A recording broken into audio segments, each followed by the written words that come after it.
जय हिंद साथियों, स्वागत है आपका एक बार फिर से द आइडियल हब के इस यूट्यूब चैनल पर। साथियों, इससे पिछले वीडियो लेक्चर में मैंने आपको राष्ट्रपति के संबंध में बहुत सारे महत्वपूर्ण प्रश्न बताया और मैंने बताया था कि अगला जो वीडियो लेक्चर प्रोवाइड होगा आपको, तो राष्ट्रपति के संबंध में जितने सारे अनुच्छेद हैं उनको लेकर मैं आऊँगा। लेकिन मैंने सोचा कि क्यों ना उन्हीं में क्या किया जाए, संसद को भी शामिल कर लिया जाए, क्योंकि संसद का एक वीडियो इससे पहले मैंने आपको प्रोवाइड किया था जिसमें विशेष तौर पर राज्यसभा का उल्लेख किया गया था और आज लोकसभा राज्यसभा दोनों से प्रश्न लिया गया है। तो आइए बहुत ही शानदार प्रश्नों के साथ हम लोग शुरू करते हैं। पहला नंबर का प्रश्न क्या कह रहा है साथियों, देखिए, संसद की योग्यताएं कौन से अनुच्छेद में दी गई है। संसद की योग्यताओं के बारे में मैंने आपको बताया था, पहले देखते हैं। कह रहा है आर्टिकल 58 और आर्टिकल बी नंबर 84, 105, 89। तो सारे के सारे प्रश्नों का जो ऑप्शन है, मैं उन सारे के सारे ऑप्शंस को भी डिस्कस करूंगा ताकि एक प्रश्न के माध्यम से कम 4-5 प्रश्न आपका क्या हो जाए, क्लियर हो जाए। और इस तरह से अगर 30 प्रश्न हम लोग देख लें तो लगभग 100 से ज़्यादा प्रश्न हम लोग क्या कर सकते हैं, आराम से कवर कर सकते हैं। तो आर्टिकल 58 में ये राष्ट्रपति की योग्यता से संबंधित है और राष्ट्रपति की योग्यता क्या है कि वह भारत का नागरिक हो, साथ ही साथ क्या जो उम्र है कम से कम 35, ज़्यादा से ज़्यादा जितना हो जाए उससे मतलब नहीं है, और लाभ के पद पर ना हो और पागल दिवालिया ना हो, मतलब मानसिक तौर पर ठीक ठाक हो, और फिर लोकसभा बनने की कम से कम योग्यता रखता हो। और आर्टिकल 105 की अगर बात करें तो ये संसद के विशेष प्रावधान के बारे में है, यानी संसद को जो विशेषाधिकार मिलता है वो आर्टिकल 105 के मुताबिक मिलता है। संसद को आप 40 दिन, सेशन शुरू होने से 40 दिन पहले और सेशन शुरू होने के 40 दिन तक गिरफ्तार नहीं कर सकते हैं। और भी कई प्रावधान है जो आगे दिया हुआ है। आर्टिकल 89 जो कि राज्यसभा के सभापति और उपसभापति से संबंधित है, और जो ऑप्शन बच गया आपका वो है ऑप्शन बी जो कि आर्टिकल 84 से संबंधित है। और संसद की जो योग्यताएं हैं वो आर्टिकल 84 में ही दिया हुआ है। और मैंने आपको बताया था याद करने का इसका आसान सा तरीका कि जो योग्यता है वो 4 योग्यताएं हैं और उन 4 योग्यता लोकसभा और राज्यसभा दोनों की है। तो 4 का डबल कर दीजिए 8, ये 84 हो जाएगा। चलिए, दूसरे नंबर का जो प्रश्न है वो क्या है, लोकसभा अध्यक्ष का प्रावधान किस अनुच्छेद में की गई है। लोकसभा अध्यक्ष का जो प्रावधान है वो कौन से अनुच्छेद में। तो यहाँ पे देखिए आर्टिकल 89 में क्या है, राज्यसभा के सभापति और उपसभापति। ठीक उसी प्रकार लोकसभा का एक अध्यक्ष होगा और एक उपाध्यक्ष होगा। ये कौन से आर्टिकल में कहा गया है वो आगे देखते हैं हम लोग। पहले ऑप्शन देख लेते हैं। ऑप्शन ए कह रहा है 89, ऑप्शन बी कह रहा है 92, ऑप्शन सी 93 और ऑप्शन डी 100। साथियों 89 तो मैंने आपको बता दिया कि 89 में क्या है, तो इसको हम लोग दोबारा से और क्या ही डिस्कस करें।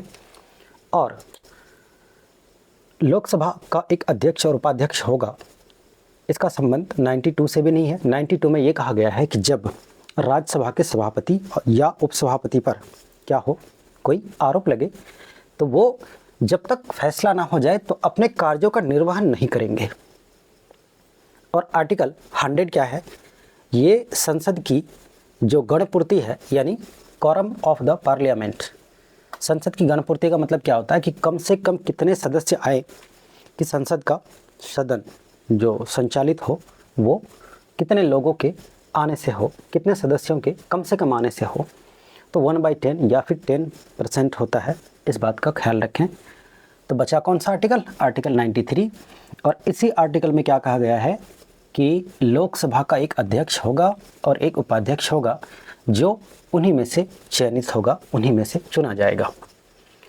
तीसरे नंबर का प्रश्न है कि राष्ट्रपति को अध्यादेश की शक्ति किस अनुच्छेद के तहत प्राप्त है। अध्यादेश मतलब ऑर्डिनेंस पावर। ऑर्डिनेंस का मतलब मैंने बताया था आपको, जो नए हैं वो प्लेलिस्ट में जाकर के आप देख सकते हैं कि ये सारे के सारे प्रश्न आपको मैंने कराया हुआ है थ्योरी के तहत। एक भी ऐसा प्रश्न आपको यहाँ नहीं देखने को मिलेगा जो मैंने आपको थ्योरी में नहीं करवाया है। और जो रिलेवेंट चीज़ें हैं मैं बस वही बताता हूँ, आलतू फालतू की चीज़ों से मैं बचने का प्रयास करता हूँ। और साथ ही साथ जो ये सारे के सारे प्रश्न आपको मैंने बोर्ड पर लिखा हुआ है, ये सारे के सारे प्रश्न किसी ना किसी एग्ज़ाम्स में पूछे गए हैं और मैं आलतू फालतू क्वेश्चन से बचने का ज़्यादा प्रयास करता हूँ साथियों। तो उपराष्ट्रपति को अध्यादेश के बारे में जो शक्ति प्रोवाइड करता है वो कौन सा आर्टिकल है? तो पहले हम लोग सारे के सारे ऑप्शंस पे गौर करेंगे। ऑप्शन ए कह रहा है 143, ऑप्शन बी कह रहा है 124, ऑप्शन सी कह रहा है 72 और ऑप्शन डी कह रहा है 123। गाइस 143 ये आपका क्या है? तो ये सलाहकारी शक्ति प्राप्त होती है इनसे। 143 में क्या कहा गया है कि राष्ट्रपति चाहे तो किनसे? सुप्रीम कोर्ट के मुख्य न्यायाधीश से सलाह ले सकते हैं और सलाह देना होगा किनको? राष्ट्रपति के न्यायाधीश को सलाह देना होगा। राष्ट्रपति जो न्यायाधीश है उनसे सलाह प्राप्त करेंगे, लेकिन उन सलाह को मानने के लिए वो बाध्य नहीं होंगे। उन सलाह को माने या ना माने ये बातें राष्ट्रपति महोदय पर डिपेंड करता है। अच्छा लगे तो ठीक है, नहीं लगे तो कोई बात नहीं। और जो 124 है इसका संबंध सुप्रीम कोर्ट से है। 124 में ये कहा गया है कि भारत का एक सुप्रीम कोर्ट होगा, भारत का एक सर्वोच्च न्यायालय होगा जो कि एक अपेक्स कोर्ट होगा, जो कि सर्वोच्च होगा, उसका फैसला ही सर्वोच्च होगा। और फिर आर्टिकल 72 में ये क्षमादान की शक्ति प्राप्त है।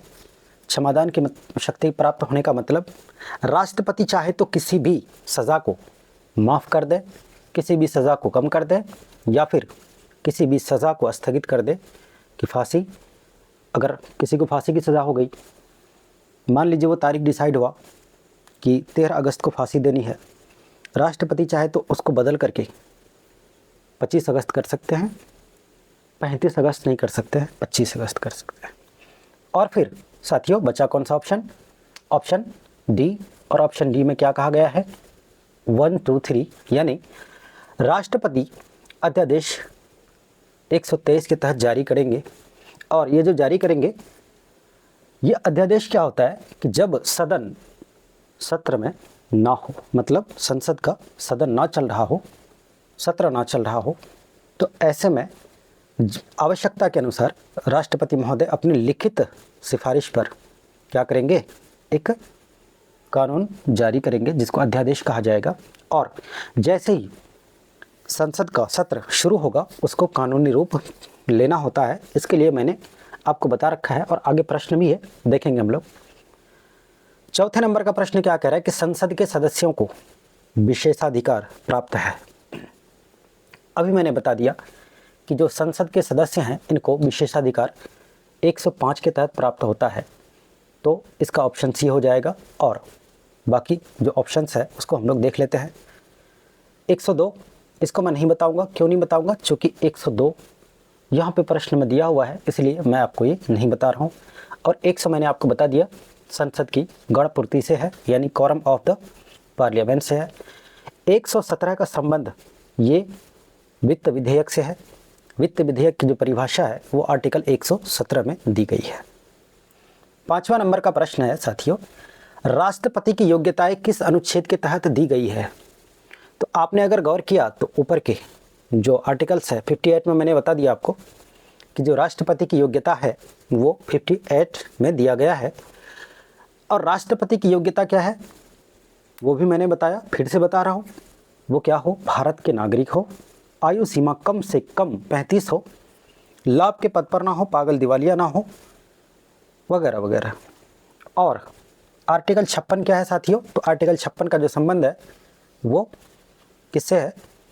कार्यकाल से है। यानी राष्ट्रपति का जो कार्यकाल होगा वो कितने समय का होगा, और उनसे पहले अगर चाहे तो राष्ट्रपति क्या क्या करके अपना पद त्याग सकते हैं, उन बातों का जो प्रावधान है वो आर्टिकल 56 में दिया गया है। आर्टिकल जो 55 है, ये आर्टिकल 55 सिर्फ आर्टिकल 55 को मैंने एक पूरे वीडियो लेक्चर में समझाया है, क्योंकि आर्टिकल 55 का जो संबंध है वो किनसे है? तो राष्ट्रपति के चुनाव से संबंधित है। और मैंने आपको बताया है कि राष्ट्रपति का चुनाव में जो काउंटिंग होता है वो किस तरह से होता है, फर्स्ट राउंड की काउंटिंग कैसे होती है, सेकंड राउंड की काउंटिंग कैसे होती है, थर्ड राउंड की काउंटिंग कैसे होती है, ये सारी चीज़ें मैंने आपको आर्टिकल 55 में बताया है एक वीडियो लेक्चर में। और जो 58 है राष्ट्रपति की योग्यता किनसे संबंधित है? तो 58 से संबंधित है। आर्टिकल 54 ये क्या है साथियों? तो संसद जो राष्ट्रपति महोदय है, राष्ट्रपति महोदय के चुनाव के लिए एक निर्वाचक मंडल होगा जिसमें लोकसभा के निर्वाचित सदस्य, राज्यसभा के निर्वाचित सदस्य, विधानसभा के निर्वाचित सदस्य और फिर दिल्ली, पुडुचेरी, साथ ही साथ जो जम्मू कश्मीर है वहाँ के निर्वाचित सदस्य भाग लेंगे। 6 नंबर का प्रश्न देखिए, भारत का एकमात्र राष्ट्रपति जो निर्विरोध चुने गए हैं वो कौन थे? निर्विरोध का मतलब अनअपोज्ड, अनअपोज्ड का मतलब यानी किसी भी पार्टी ने इनका विरोध नहीं किया, बिना इलेक्शन हुए सीधे चुन लिया गया। और इन 4 ऑप्शंस में कौन है उसको देखते हैं। क्या वो ज्ञानी जैल सिंह थे, क्या वो डॉक्टर राजेंद्र प्रसाद थे, क्या वो बीबी गिरी थे या फिर नीलम संजीव रेड्डी थे? बड़ा इंटरेस्टिंग है साथियों। ज्ञानी जैल सिंह, इनका संबंध वीटो पावर से है। इन्होंने क्या किया था? डाक संशोधन विधेयक पर वीटो पावर इस्तेमाल किया था। और डॉक्टर राजेंद्र बाबू का जो संबंध है वो सबसे ज़्यादा कार्यकाल से है। बीबी गिरी एक ऐसे राष्ट्रपति बने जो कि सत्तारूढ़ दल के ना होकर के भी राष्ट्रपति का चुनाव जीतने वाले जो व्यक्ति थे वो बीबी गिरी थे, और फिर हारने वाले भी बीबी गिरी ही थे अपने पार्टी की तरफ से। और नीलम संजीव रेड्डी एकमात्र ऐसे राष्ट्रपति बने जो कि निर्विरोध चुने गए। इससे पहले बीबी गिरी ने द्वितीय चरण की मतगणना में नीलम संजीव रेड्डी को हरा दिया था।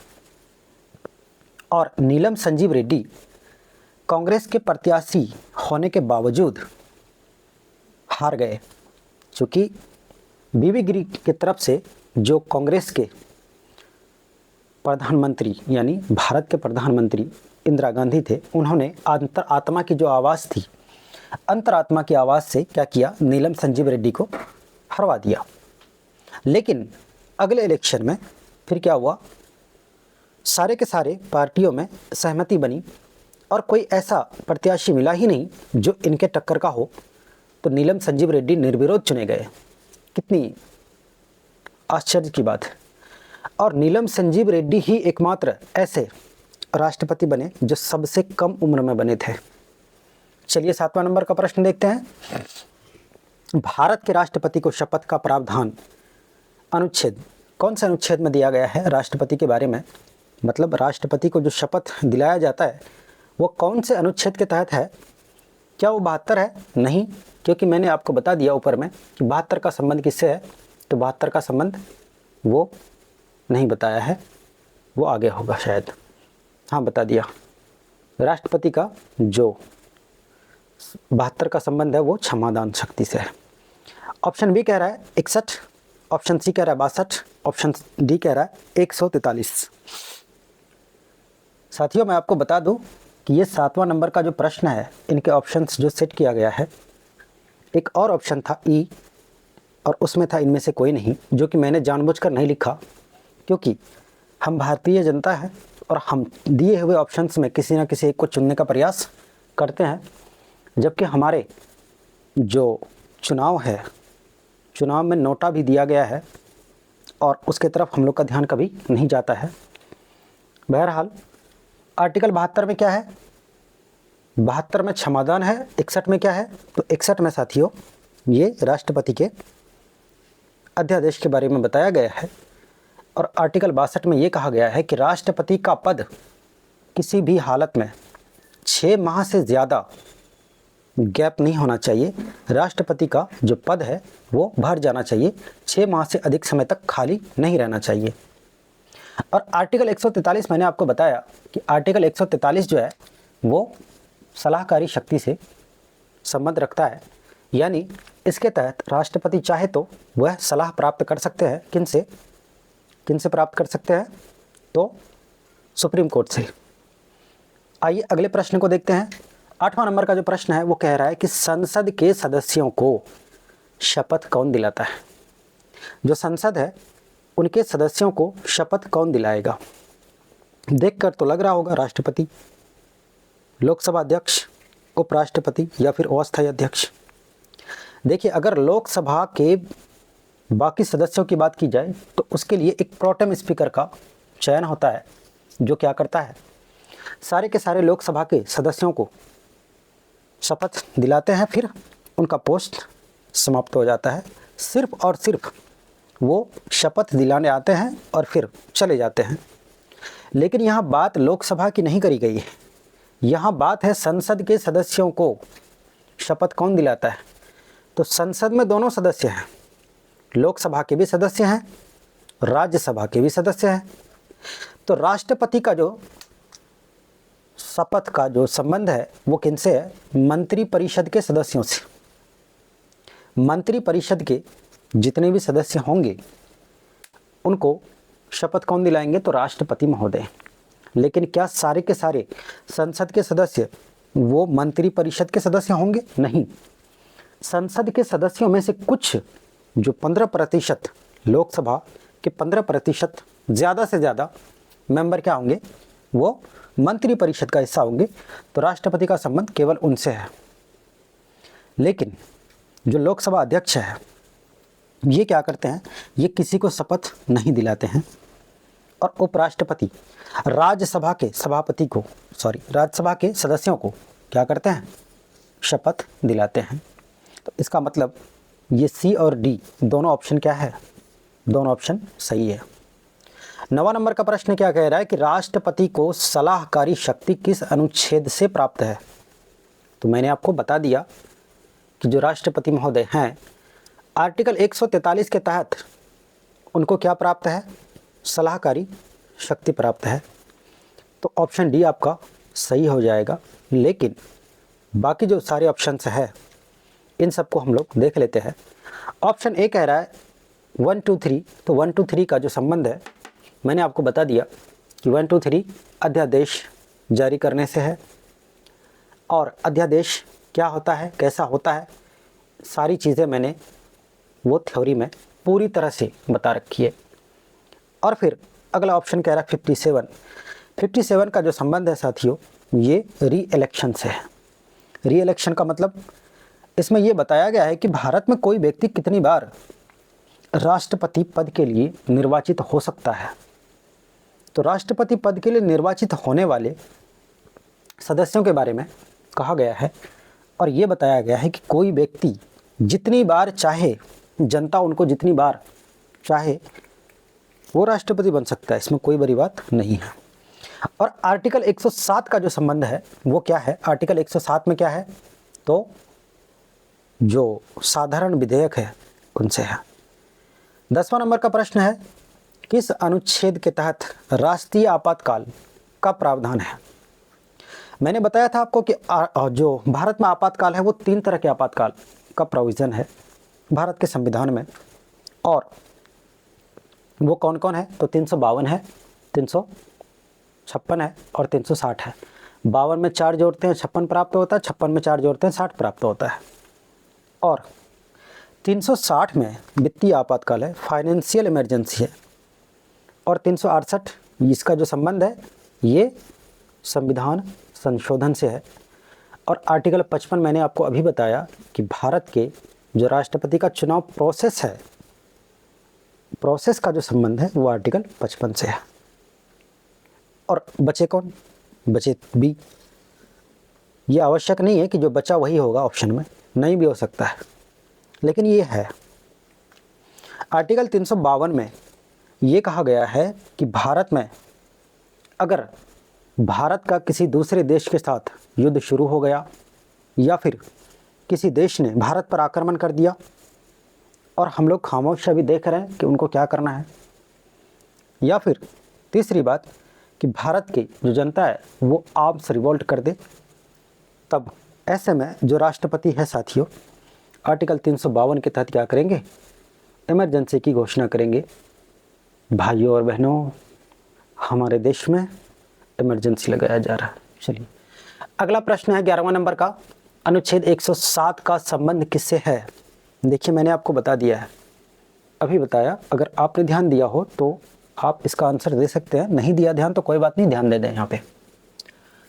अनुच्छेद 107 का जो संबंध है साथियों, क्या राष्ट्रपति को शपथ दिलाने से है, क्या धन विधेयक को परिभाषित करने से है, क्या साधारण विधेयक की परिभाषा दी गई है, या फिर अध्यादेश। सारे के सारे ऑप्शंस पे गौर करेंगे हम लोग, क्योंकि इसी वीडियो से हम लोग को क्या करना है, सारे प्रश्न कंप्लीट कर लेने हैं। और एक भी ऐसा प्रश्न नहीं होगा जो किसी भी एग्जाम्स में वो राष्ट्रपति या फिर संसद से पूछा जाए और आप जवाब ना दे सको। ऐसा कभी नहीं हुआ है। ऑफलाइन में मैं अब तक जितनी वर्षों तक मैंने पढ़ाया, मुझे उसका अनुभव है।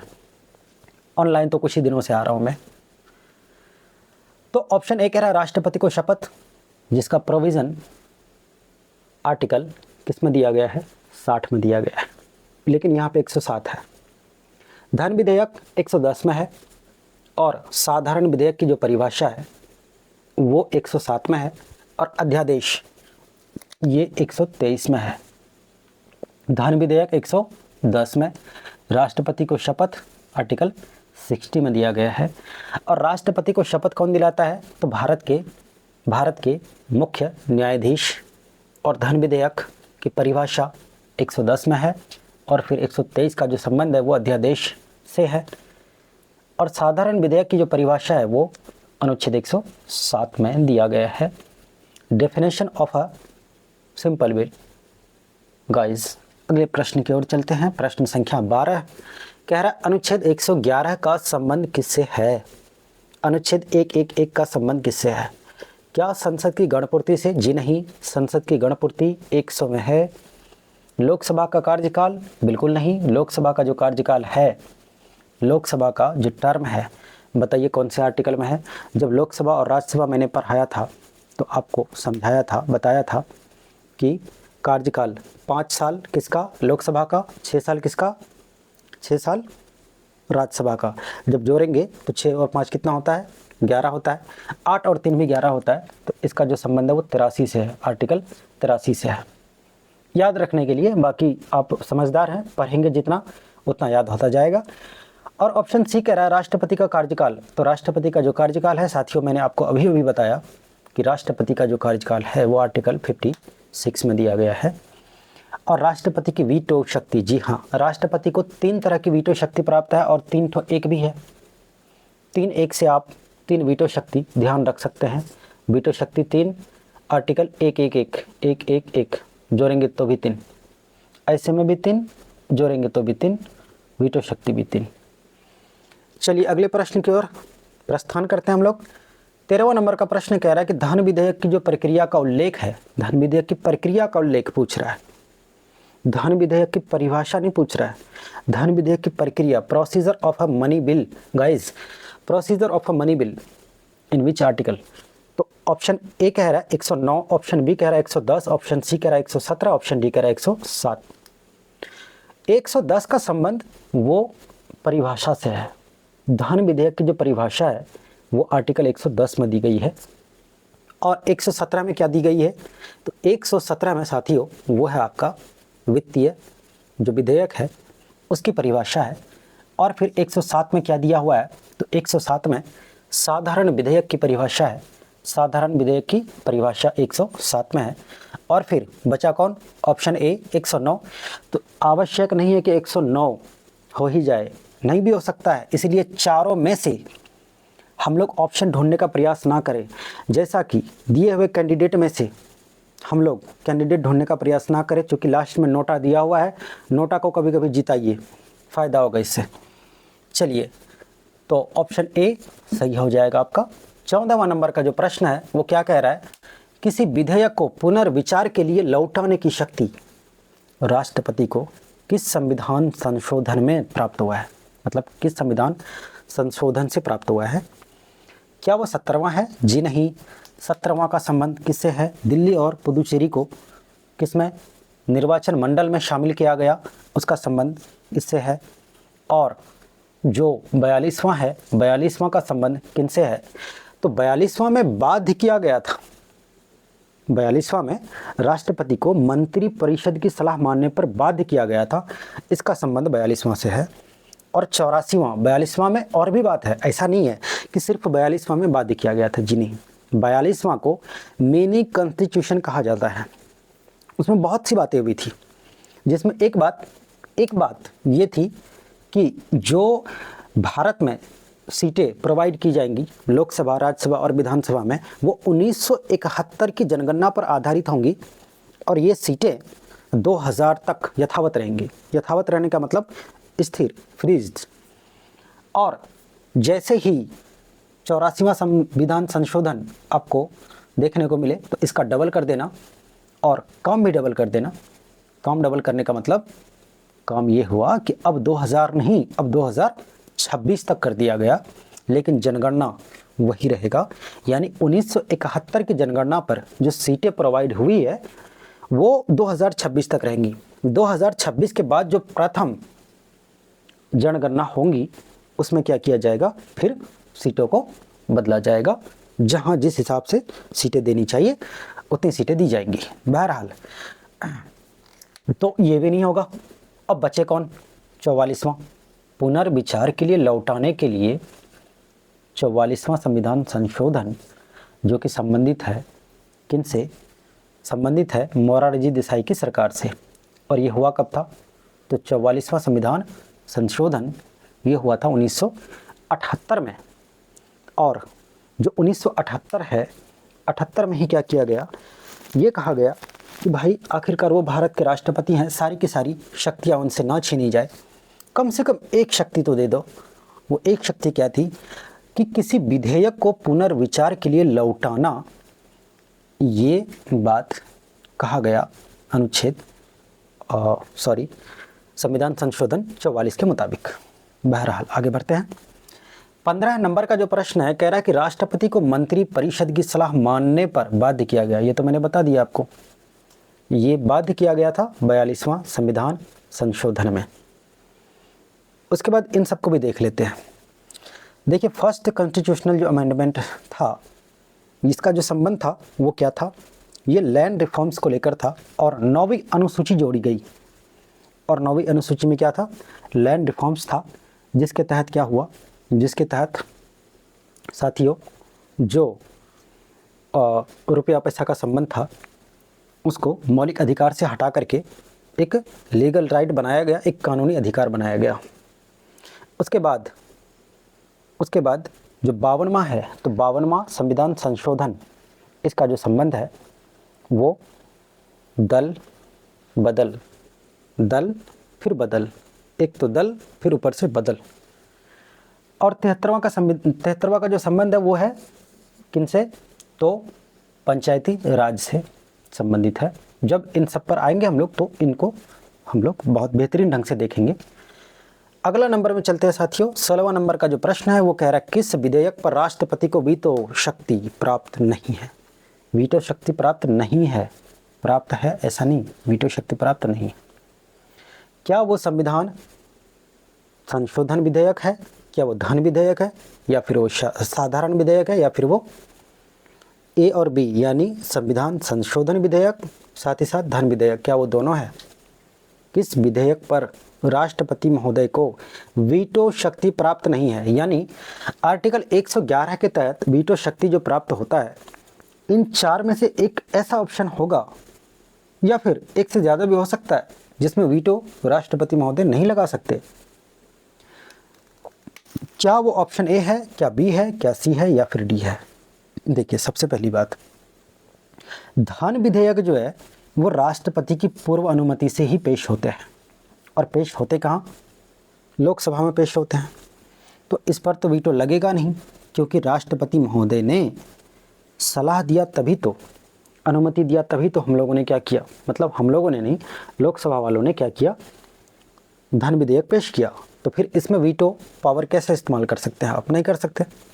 चलिए, बी तो नहीं होगा। उसके बाद ए संविधान संशोधन विधेयक, इस पर भी राष्ट्रपति महोदय को वीटो पावर इस्तेमाल करने का कोई अधिकार नहीं है, क्योंकि जो संविधान संशोधन है वो दोनों सदनों से पारित हो जाता है, वो भी दोनों सदनों के क्या मेजॉरिटी से, विशेष बहुमत से पारित होता है। इस पर भी राष्ट्रपति अपना वीटो पावर इस्तेमाल नहीं कर सकते हैं। केवल साधारण विधेयक पर राष्ट्रपति महोदय अपना वीटो पावर इस्तेमाल कर सकते हैं। तो ऑप्शन डी आपका सही हो जाएगा। ए और बी इसमें वीटो शक्ति प्राप्त नहीं है। चलिए 17वां नंबर का प्रश्न है कि राष्ट्रपति को क्षमादान शक्ति किस अनुच्छेद के तहत प्राप्त है या किस अनुच्छेद में प्राप्त है। अनुच्छेद 71 का जो संबंध है दोस्तों याद रखें आप, अनुच्छेद 71 में कहा गया है कि राष्ट्रपति के चुनाव में होने वाले किसी भी तरह का अगर विवाद होगा तो उसको सिर्फ और सिर्फ कौन देखेगा, सुप्रीम कोर्ट। और राष्ट्रपति के चुनाव को कभी चुनौती नहीं दी जा सकती, क्या करना है क्या नहीं करना वो सुप्रीम कोर्ट देखेंगे। अनुच्छेद 74 में कहा गया है कि भारत के राष्ट्रपति महोदय को सलाह मशवरा देने के लिए एक क्या होगा, तो एक मंत्री परिषद होगा और उस मंत्री परिषद के जो हेड होंगे वो कौन होंगे, प्रधानमंत्री होंगे। और प्रधानमंत्री की नियुक्ति कौन करेंगे, राष्ट्रपति जी करेंगे। और प्रधानमंत्री की सलाह पर अन्य मंत्रियों की नियुक्ति कौन करेंगे, राष्ट्रपति महोदय करेंगे। ये आर्टिकल 75 में बताया गया है। ये सारी की सारी चीज़ें मैंने आपको थ्योरी में करा रखी है। तो ऑप्शन कौन सा हो जाएगा, बचा कौन, बी।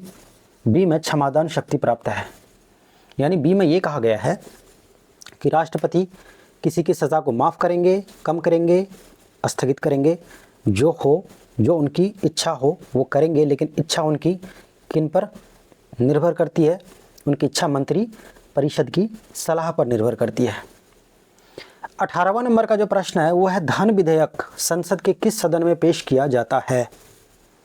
तो देखिए, क्या वो निम्न सदन है, क्या वो उच्च सदन है, या फिर ऑप्शन सी कह रहा है दोनों में कहीं भी। अच्छा, और ऑप्शन डी कह रहा है सुप्रीम कोर्ट में। वाह क्या बात। धन विधेयक संसद के कौन से सदन में पेश किए जाते हैं।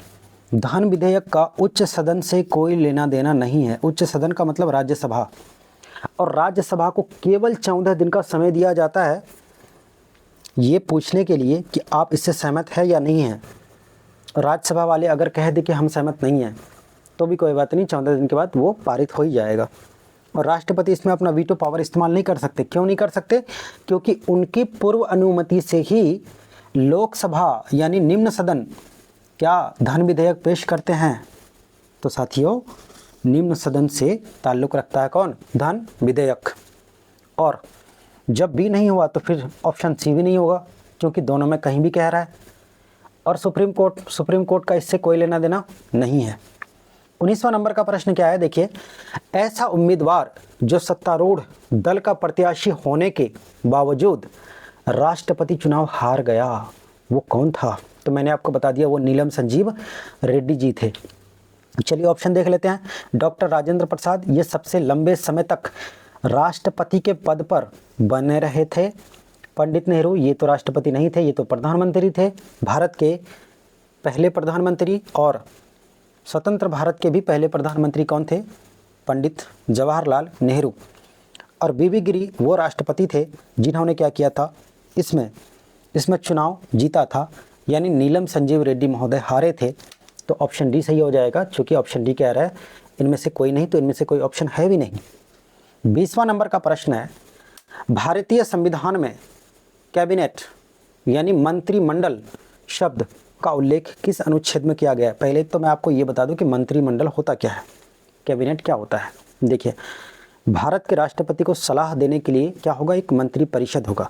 उस मंत्री परिषद में 3 तरह के मंत्री होते हैं, और उस मंत्री में से कुछ मंत्री जो कि बड़े विभाग को संभालते हैं वो कैबिनेट के सदस्य होते हैं। और जो कैबिनेट के सदस्य होते हैं वास्तविक रूप में सरकार का संचालन उन्हीं के द्वारा किया जाता है। तो आपको ध्यान रखना है कि मंत्री परिषद में से ही कुछ लोग, मंत्री परिषद में ही कुछ मंत्री जो कैबिनेट का हिस्सा होते हैं, उसके बारे में कह रहा है कि कैबिनेट शब्द का जो उल्लेख है वो कौन से अनुच्छेद में है। तो वो क्या अनुच्छेद 368 है, नहीं, क्योंकि अनुच्छेद 368 का संबंध किससे है, तो वो है आपके संविधान संशोधन से। अनुच्छेद एक क्या कह रहा है, अनुच्छेद 1 कहता है कि India that is Bharat will be the क्या, यूनियन ऑफ स्टेट्स, यानी जो भारत है अर्थात इंडिया है वो क्या होगा, वो राज्यों का संघ होगा। और अनुच्छेद 76 का जो संबंध है वो नियंत्रक और महालेखा परीक्षक यानी controller and auditor general CAG से है। CAG comptroller and auditor general. और साथियों बचे कौन, अनुच्छेद 352। लेकिन मैं फिर कह रहा हूँ, आवश्यक नहीं कि ये ऑप्शन सही हो जाए, लेकिन ये सही है। यहाँ पे केवल एकमात्र स्थान जहाँ पर कैबिनेट शब्द का इस्तेमाल किया गया है वो है अनुच्छेद 352।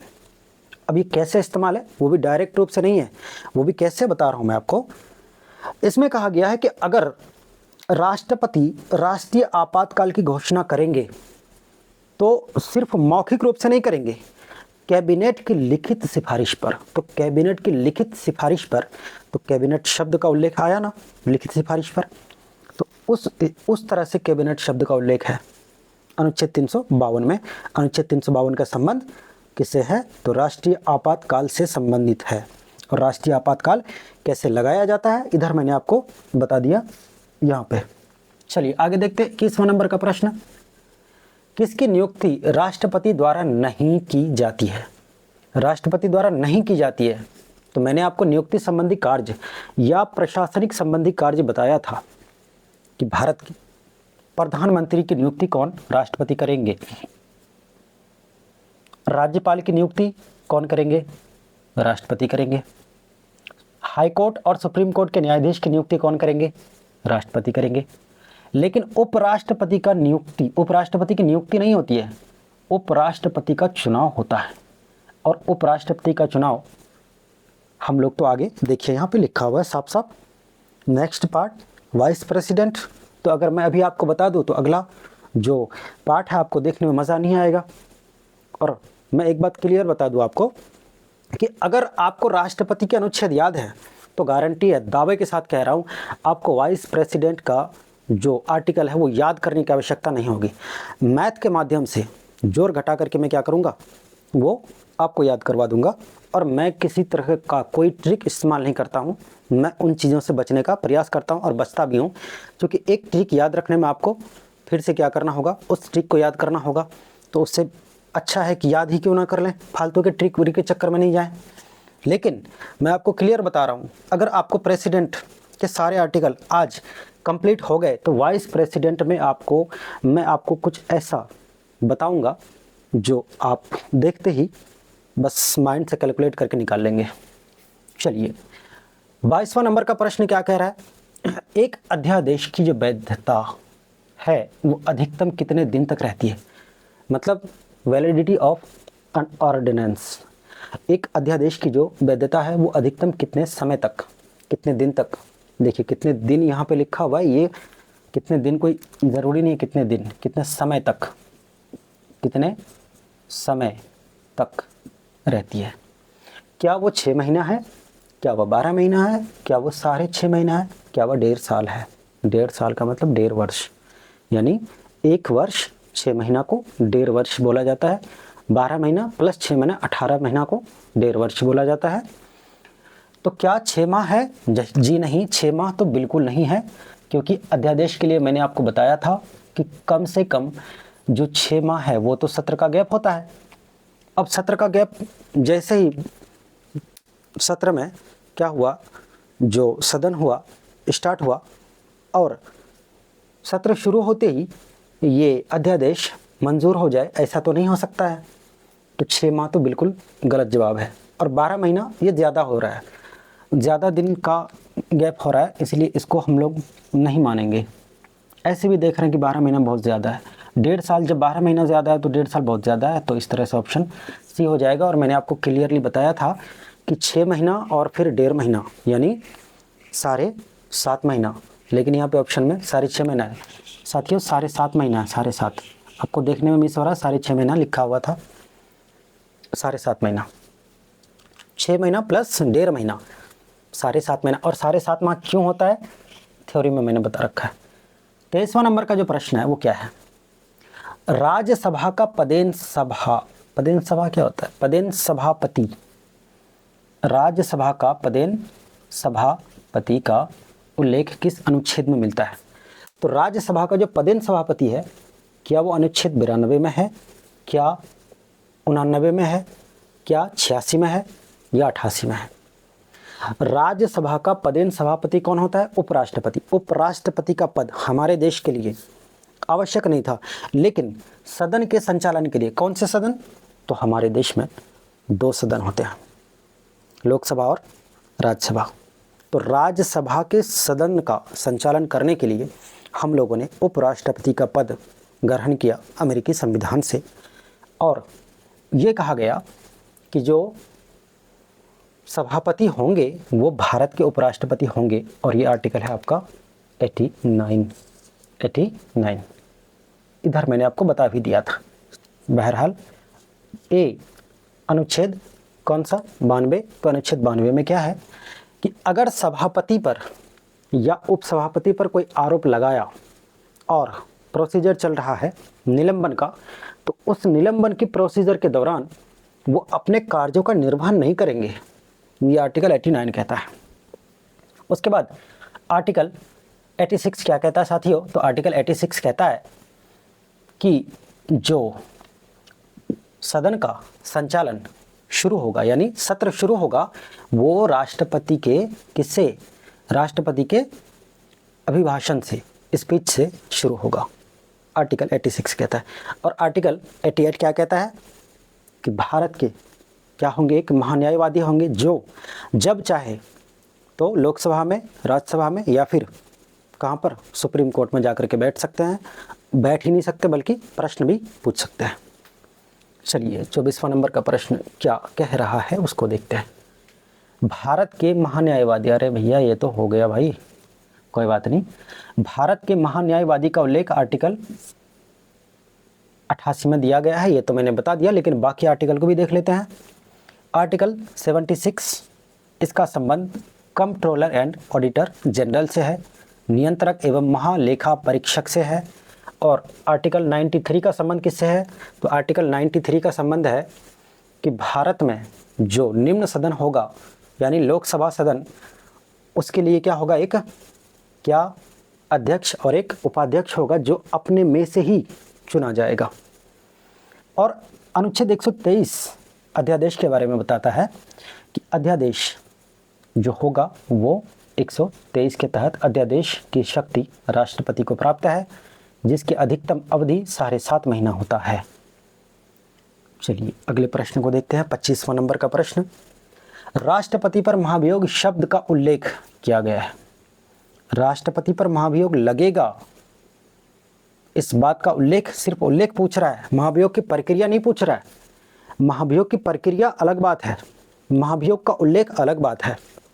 देखिए अगर मैं 61 की बात करूं तो अनुच्छेद 61 में राष्ट्रपति पर महाभियोग कैसे लगेगा, कैसे कैसे उसका जो प्रोसीजर है, उसका जो प्रोसेस है, वो आर्टिकल 61 में है। लेकिन सिर्फ उल्लेख की अगर बात करें तो वो आर्टिकल 56 में है। आर्टिकल 56 का जो संबंध है वो राष्ट्रपति के कार्यकाल से है। तो राष्ट्रपति के कार्यकाल के लिए क्या क्या बताया गया है सुन लीजिए। राष्ट्रपति का जो कार्यकाल होगा वो 5 वर्ष का होगा। इससे पहले यदि राष्ट्रपति चाहे तो अपना पद त्याग कर सकते हैं, किसको, इस्तीफा देकर उपराष्ट्रपति को, और उपराष्ट्रपति उसकी तत्काल सूचना किसको देंगे, लोकसभा अध्यक्ष को। इसके अलावा राष्ट्रपति को संविधान के उल्लंघन पर महाभियोग द्वारा हटाया जा सकता है। तो महाभियोग शब्द का उल्लेख मिला ना आर्टिकल 56 में। और उसके बाद आर्टिकल 53 की अगर बात करें तो आर्टिकल 53 क्या कहता है कि जो राष्ट्रपति होंगे वो क्या होंगे, वो भारत के संवैधानिक प्रमुख होंगे, साथ ही साथ तीनों सेनाओं के सर्वोच्च सेनापति होंगे, तीनों सेनाओं के सर्वोच्च सेनापति होंगे। और फिर कार्यपालिका की सभी शक्तियां वो राष्ट्रपति में निहित होंगी, यानी राष्ट्रपति सर्वोपरि होंगे कार्यपालिका का।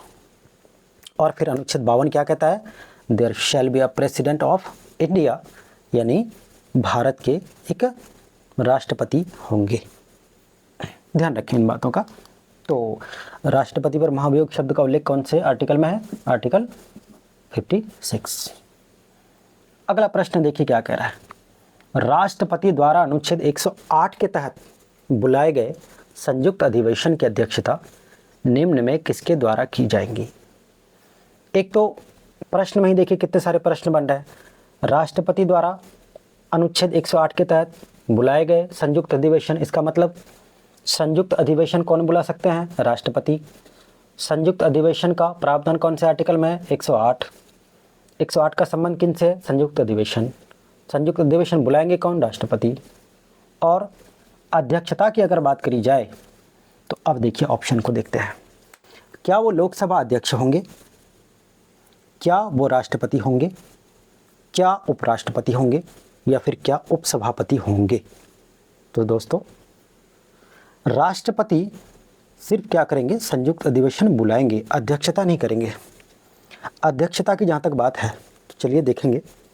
और उपराष्ट्रपति, संयुक्त अधिवेशन और उपराष्ट्रपति का एक दूसरे के साथ कोई संबंध नहीं है।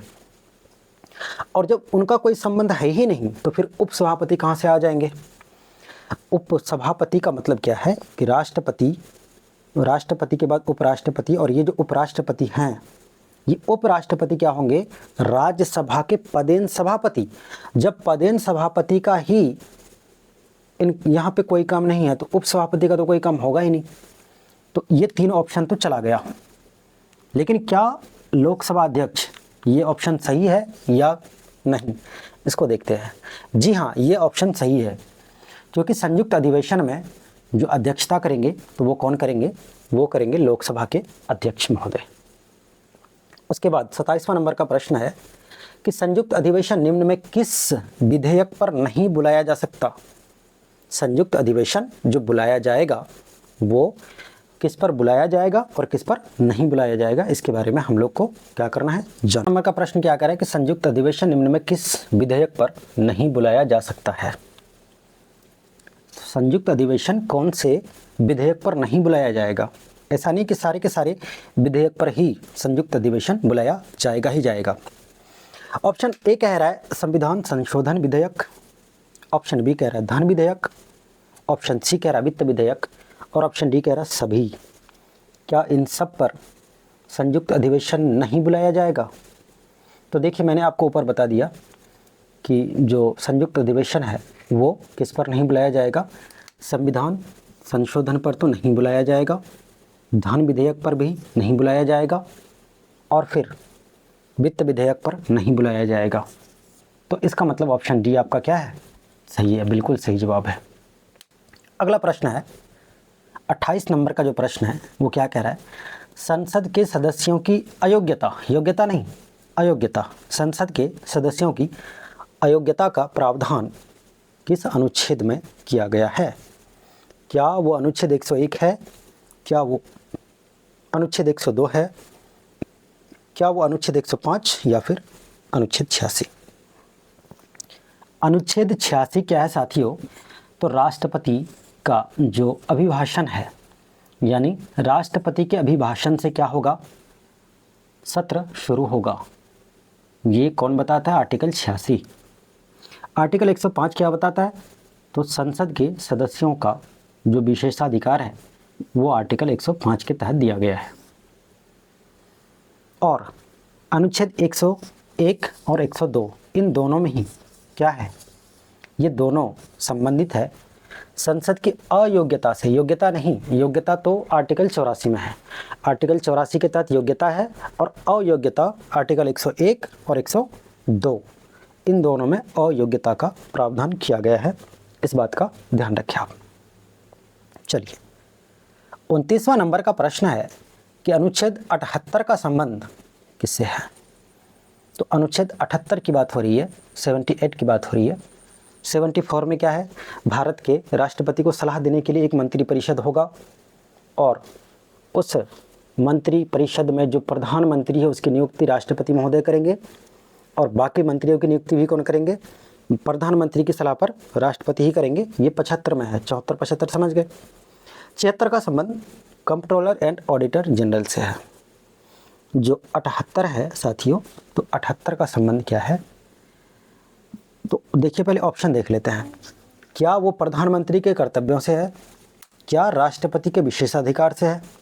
नियंत्रक एवं महालेखा परीक्षक? जी नहीं। उपराष्ट्रपति की योग्यता? वो तो बात की बात है, वो देखेंगे हम लोग उपराष्ट्रपति में यहाँ पर। तो ये ऑप्शन तो अभी हम लोग रहने देते हैं, नहीं तो ट्रेलर अगर मैंने बता दिया, फिर भी बता दे रहा हूँ ट्रेलर कैसा होगा हम लोग का। नियंत्रक एवं महालेखा परीक्षक जो नियंत्रक एवं महालेखा परीक्षक है ये आर्टिकल 76 में है। और फिर जो राष्ट्रपति का विशेषाधिकार है, राष्ट्रपति का विशेषाधिकार वो 78 में नहीं है। प्रधानमंत्री का जो कर्तव्य है वो 78 में दिया गया है कि मंत्रिपरिषद कौन कौन से कार्य का संपादन कर रहे हैं, इस बात की जानकारी प्रधानमंत्री क्या करेंगे, समय समय पर राष्ट्रपति को देंगे। ये राष्ट्रपति का एक अधिकार है और प्रधानमंत्री का एक कर्तव्य है, लेकिन राष्ट्रपति का विशेषाधिकार नहीं है। प्रधानमंत्री का कर्तव्य है, ड्यूटी है, तो ड्यूटी को निभाना प्रधानमंत्री को बखूबी आता होगा, तभी तो प्रधानमंत्री हैं वो। 30वां और आखिरी आज का आखिरी प्रश्न क्या कह रहा है, राष्ट्रपति निम्न में किसका सदस्य होना चाहिए। राष्ट्रपति को किसका सदस्य होना चाहिए, तो राष्ट्रपति को साथियों किसका सदस्य होना चाहिए। ऑप्शन ए कह रहा है लोकसभा, ऑप्शन बी कह रहा है राज्यसभा, ऑप्शन बी कह रहा है दोनों में किसी का भी हो चलेगा, और ऑप्शन डी कह रहा है दोनों में किसी का भी नहीं होना चाहिए। अच्छा चलिए देखते हैं, क्या वो लोकसभा का सदस्य होना चाहिए, क्या वो राज्यसभा का सदस्य होना चाहिए, या फिर दोनों में से कहीं का भी होगा तो चलेगा। नहीं चलेगा, क्योंकि संसद की राष्ट्रपति की योग्यता जब मैंने आपको पढ़ाया था तो आर्टिकल 58 में बताया था कि राष्ट्रपति को लोकसभा के सदस्य की योग्य होनी चाहिए। कहने का मतलब लोकसभा सदस्य बनने की योग्यता उनके अंदर होनी चाहिए, लेकिन वो लोकसभा या राज्यसभा या विधानमंडल में किसी का भी सदस्य नहीं होना चाहिए। तो इसका मतलब वो ना लोकसभा के होंगे ना राज्यसभा के होंगे। जब ए और बी नहीं होगा तो सी भी नहीं होगा, क्योंकि सी में ही क्या कह रहा है, ए और बी दोनों, और डी कह रहा है इनमें से कोई नहीं। बिल्कुल सही जवाब है ऑप्शन नंबर डी। और साथियों वाइस प्रेसिडेंट जब मैं आपको बताऊंगा तो उसमें देखिए मैंने आपको बताया कि वो मैथ के ट्रिक से आपको मैं बताऊंगा, वो मैथ का ट्रिक कैसे यूज़ होगा उसको देख लीजिए। जैसे आर्टिकल 53 ये क्या है, आर्टिकल 53 है कि भारत का एक क्या होगा, भारत का एक राष्ट्रपति होगा। तो भारत का एक राष्ट्रपति होगा वो आर्टिकल 53 बताता है। इसमें मैं क्या करूँगा, आपको एक जोड़ दूंगा और ये हो जाएगा 6। इसमें अगर एक जोड़ दिया जाए तो हो जाएगा 4, यानी 64। 64 में क्या होगा कि भारत का एक उपराष्ट्रपति होगा। आर्टिकल 53 अगर आपको याद है तो आर्टिकल 64 अपने आप बन जाएगा। आर्टिकल 54 अगर याद है तो आर्टिकल 55, आर्टिकल 54 अगर याद है तो आर्टिकल 64, 65, जैसा जैसा जितना जितना आर्टिकल आता जाएगा मैं आपको सारे के सारे आर्टिकल्स ऐसे ही बताऊंगा। और अगर 53 याद है तो 64 याद हो जाएगा, 54 अगर याद है तो इसका मतलब क्या, तो 6 और 5 यानी 65 आपको अपने आप याद हो जाएगा। बहरहाल हम लोग देखेंगे उसको कल। और आज की क्लास मैं यहीं संपन्न करता हूँ। तब तक खुश रहें, हंसते मुस्कुराते रहें, और फिर जय हिंद।